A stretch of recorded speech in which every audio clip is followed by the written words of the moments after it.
Bonjour, donc le but de ce TP est de déterminer le degré d'acidité d'un vinaigre commercial. Vous pouvez lire que le vinaigre contient de l'acide éthanoïque, donc acidité.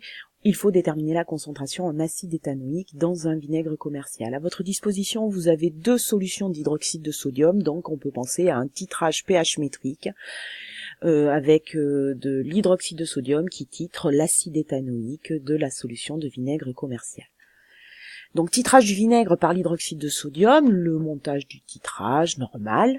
Le problème, c'est que vous avez deux solutions d'hydroxyde de sodium, laquelle faut-il utiliser? Donc dans un premier temps, qu'est-ce que nous allons faire? Nous allons calculer la concentration théorique en acide éthanoïque, sachant que c'est un vinaigre 6 degrés par rapport au document. On va déterminer la concentration en acide éthanoïque d'un vinaigre 6 degrés. Après, on choisira un volume à l'équivalence aléatoire, par exemple Vbec égale 15 ml, et à partir de ce volume à l'équivalence, on calculera une concentration théorique en hydroxyde de sodium. Cette concentration théorique, on choisira parmi les deux solutions celle dont la concentration est la plus proche de cette concentration théorique. Et enfin, on réalisera le titrage avec la solution d'hydroxyde de sodium choisie, et on refera tous les calculs dans l'autre sens pour déterminer le degré d'acidité de notre vinaigre. Donc, pour déterminer la concentration théorique en acide éthanoïque, dans les documents, vous voyez vinaigre 6 degrés. On vous explique qu'un vinaigre 6 degrés, ça veut dire qu'il y a 6 grammes d'acide éthanoïque pour 100 grammes de solution.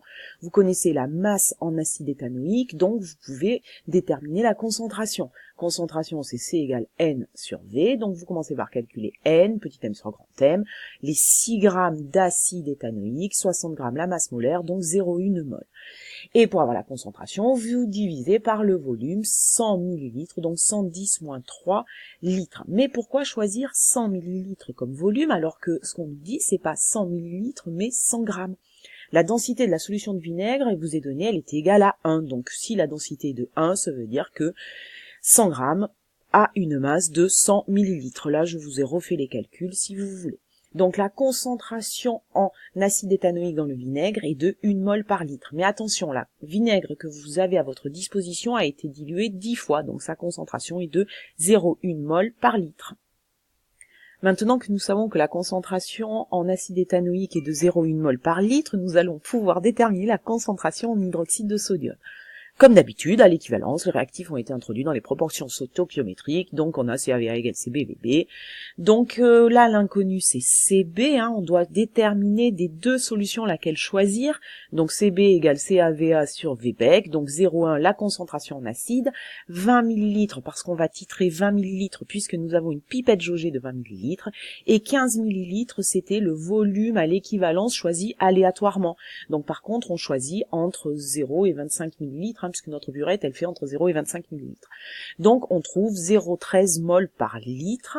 Donc, parmi les deux solutions choisies, on choisit celle dont la concentration est la plus proche, c'est-à-dire la concentration à 2,10-1 mol par litre. Et donc, maintenant, on va pouvoir faire le titrage de notre vinaigre dilué 10 fois par une solution d'hydroxyde de sodium de concentration de 10-1 mol par litre.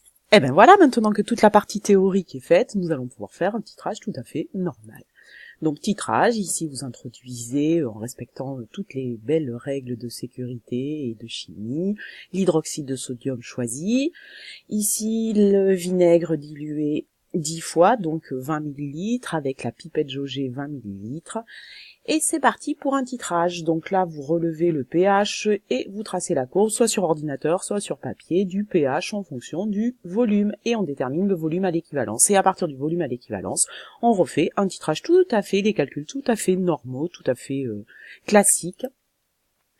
On va déterminer la concentration en acide éthanoïque de notre solution, puis multiplier par 10 pour avoir le volume de la concentration en acide éthanoïque dans le vinaigre commercial, et en déduire la masse d'acide éthanoïque pour 100 g de solution, et ce TP est terminé. Courage!